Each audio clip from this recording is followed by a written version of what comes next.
Hey yo, welcome to Cripple's Corner, Episode 1 of Krip's Thoughts. And today we're going to talk about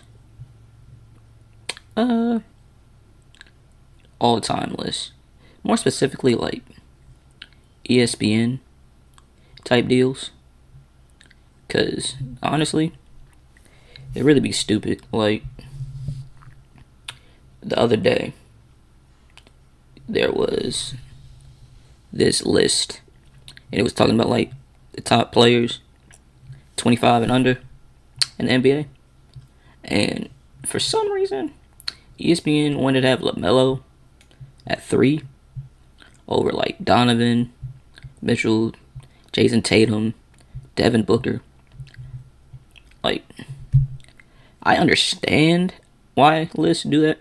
Well, ESPN does that because the next day their crew and news is going to talk about it because they need something to talk about. But to me, it's stupid. But at the same time, I low-key mess with that method because it kind of plays into like barbershop talk. And to those uninformed at what barbershop talk is, it's random debates, like sports debates, that usually gets a group of people riled up and mad. You know, gets people riled up and mad.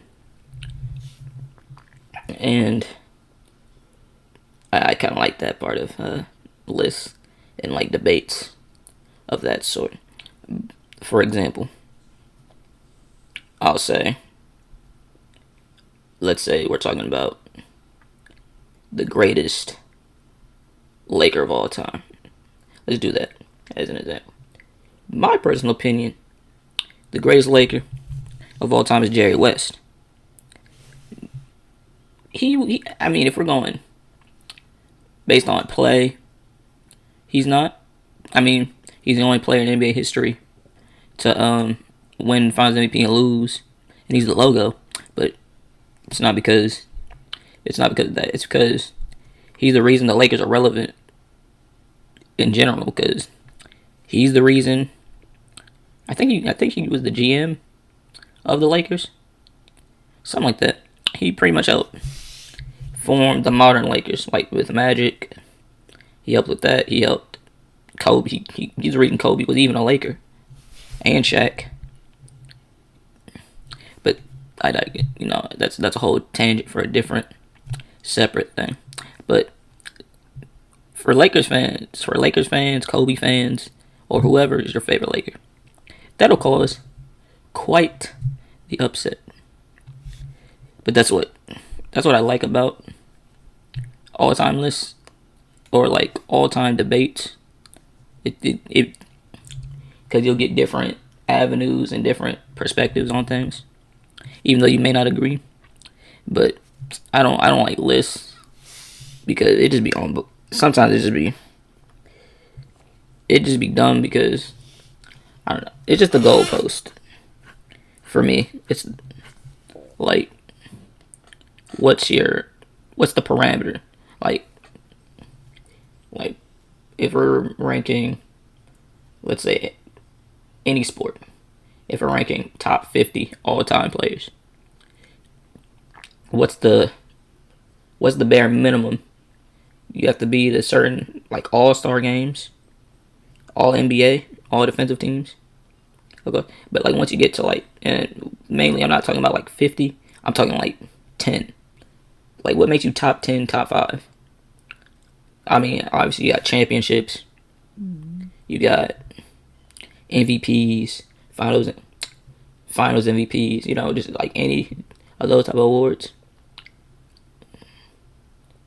But at the same time, people want to, like, gotta say this as well. With rings, like as regard to rings, people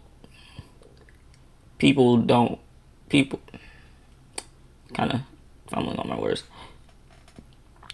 The main thing is with rings, people don't want to discount them when it's talking about their favorite player. Like LeBron versus Jordan debate. It'd be like 6-0 matters.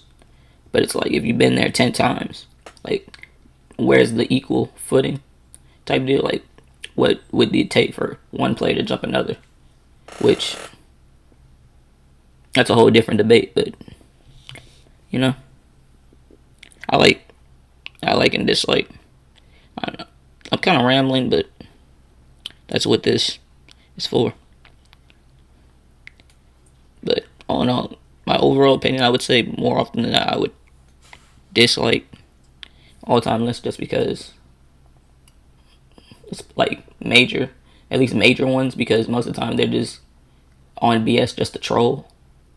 But if it's like, if you're using stats and like achievements and like all that, like if your argument's sound, I won't really question your list too much. But if it's not, that's when it kind of causes a debate. But this is just my ramblings and thoughts. First episode, they're gonna be more refined later, but they're just my thoughts.